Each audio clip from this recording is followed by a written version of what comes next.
And welcome back for the final round, round 3, or I guess match 3, not round 3, with the white-green aggro deck. This is interesting. We have both of our colors. We have aggressive 1-drops. We have Heliod's Pilgrim to get a good aura. I think we keep it. It could be so much worse. So I'm gonna keep that. It's a risky keep, but YOLO. That's all I have to say about that. Now, which do we play first? There's not really a ton of early game removal, so I'm gonna actually go with the Forest into Sunblade Elf, just because I'd rather be attacking with, because we got the Plane, so it's gonna turn into a 2/2, and if they play a 1/2 or a 1/1, this looks like, again, another Elf deck. Everyone's playing this thing. And if they play the 1/1 guy, I don't want it to be able to trade for the 2/1. Or like an Elvish Visionary or something. Yeah, that's exactly the guy I was expecting. So, good. Because he played that. I mean, not good because the Elf deck is pretty annoying to play against. I mean, I've been stomping it, but it has potential if people actually play it right. This is not so good. This is where we're punished here because we can't play that. That sucks, actually. So, let's play the Plains. It's a 2/2. We get to get in for 2, whereas if we had the 2/1, we might not have been able to. We got punished for not playing the Council's Lieutenant, because we could definitely play that turn 2, and that would be an excellent play. As it stands, we're going to play the Elite Vanguard, and then the question is basically going to be, do we play the Heliod's Pilgrim turn 3, or do we play a late Council's Lieutenant? That is the question, and I'm not even sure about what the answer is yet.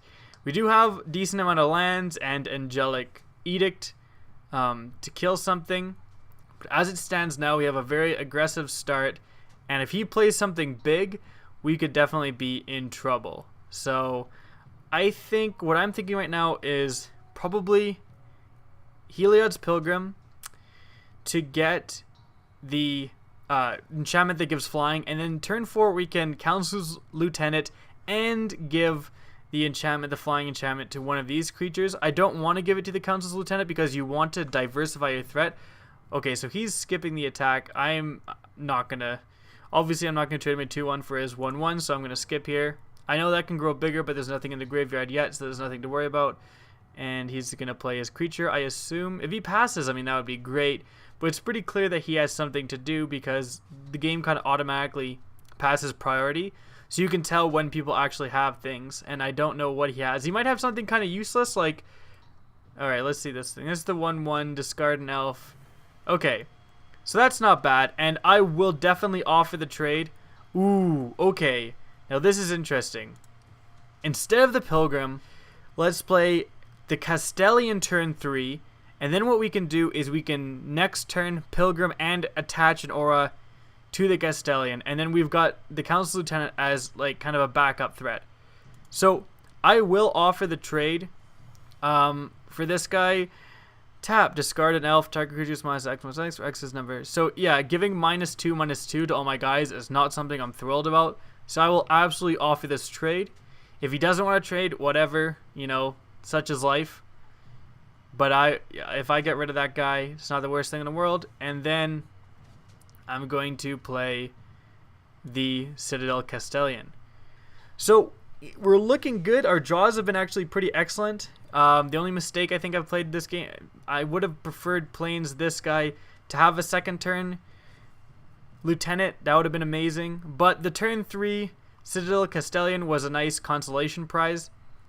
So he's still stuck with 2 1/1s. That came into play tapped. I'm worried about there's some decent 4-drops of 4-drop 3/3s and stuff, which obviously turns off this stuff. Oh, he is tapping that guy. So he's going to kill off, he's going to discard an elf and kill off one of our guys. So this is interesting. I'm sure he'll kill off the 2/2. Yeah, there we go. Discarded that guy. Ooh, mistake, buddy. Oh, unless he has 2 of these, then that's not great. But even if he does have 1, we're literally using the enchantment to get in for that 1 turn. He's now down a card. He did kill our 2/2 and our 2/2 with utility for later in the game, so that kind of does suck. But it's not the worst thing in the world. Nope, not gonna block here because he can pump it. So that's his whole plan. So I don't like, buddy, I don't care.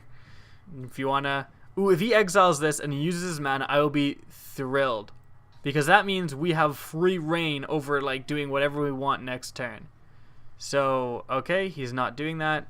Unfortunately, I wish he would have gotten greedy and tried to pump this guy. Let's see what else he plays, if anything. So he's still got something in his hand because it's not passing priority. So we'll have to wait and see exactly what he's doing. Okay, so again, I have no idea what is in this guy's hand. He's got nothing. He's got nothing right now. So I'm tempted to attack. I don't think there's too many instants, and putting... Alright, I'm going to attack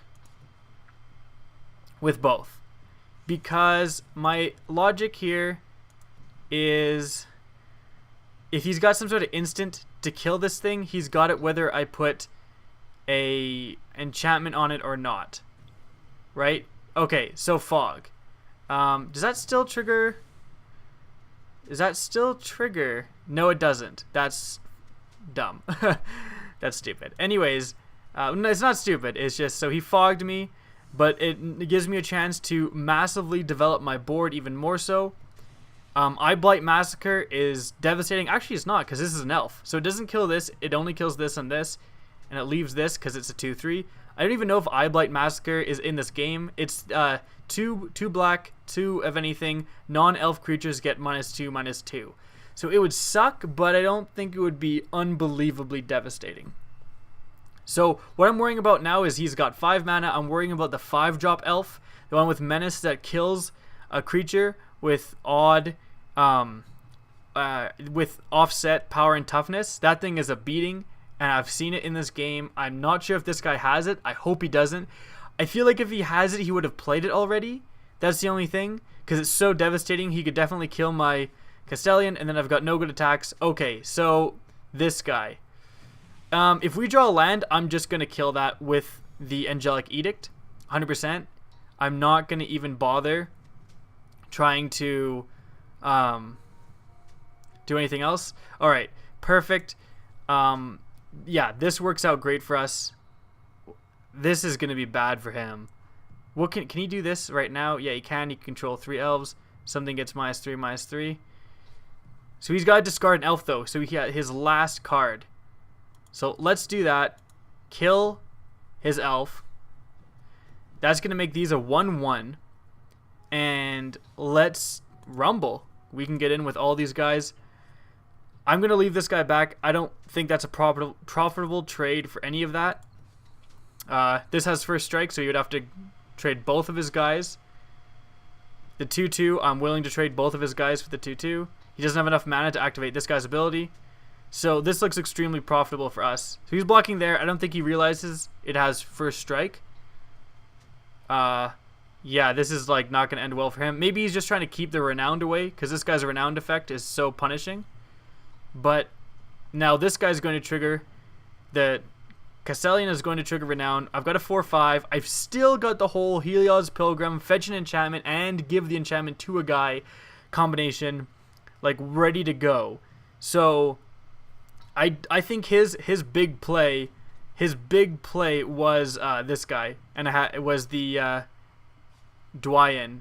The gives everyone +1/+1, all the other elves, which is an excellent creature card. But luckily I had the answer with Angelic Edict, and I think he's just screwed now, because unless, oh, what does this do? Put a creature card, from the graveyard onto the battlefield under your control. So he's gonna get the thing I was just talking about. He's literally going to get his Elf Lord back. I don't think it's that huge of a deal, though. We got in with the damage with the Castellan. We're so far ahead that I think it's not that big of a deal. So yeah, he gets that? Did he misclick Reclamation Sage? He must have misclicked. No!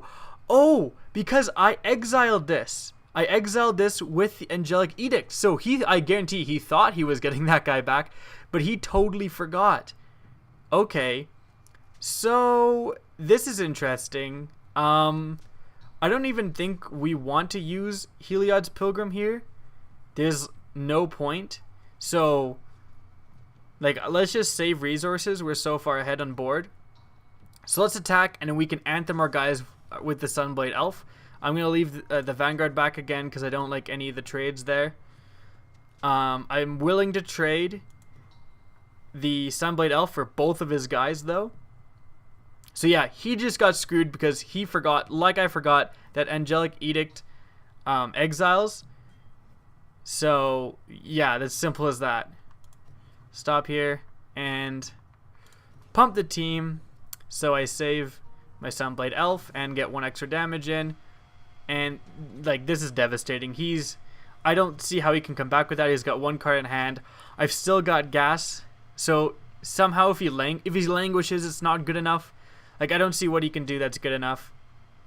Especially since I've got the whole Heliod's Pilgrim play in hand. So I think this is... you know what? I got to give it to this guy. To Petrovisk.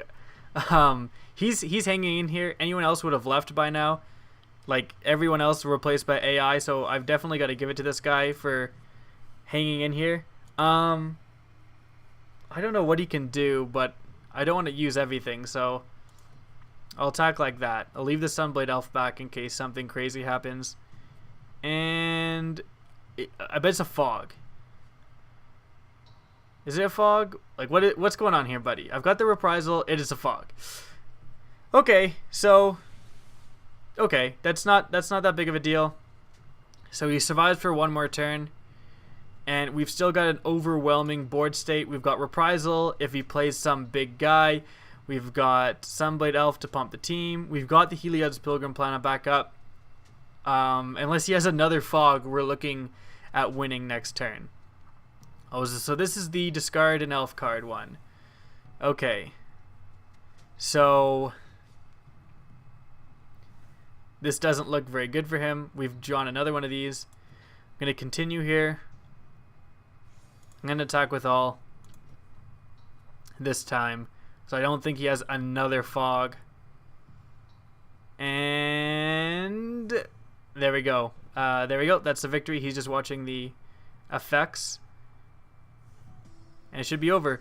Alright guys, thank you for tuning in for the first ever Friday Night Magic with the red-green aggro. I hope you guys enjoyed, and there will be another Friday Night Magic next Friday. So every week I'm going to get a new deck and try it out. Again, I really appreciate the people who watch this series and are willing to try something new on this channel. I know I'm mainly Destiny. So again, thank you so much to the guys who stuck around, and I hope you enjoyed this series.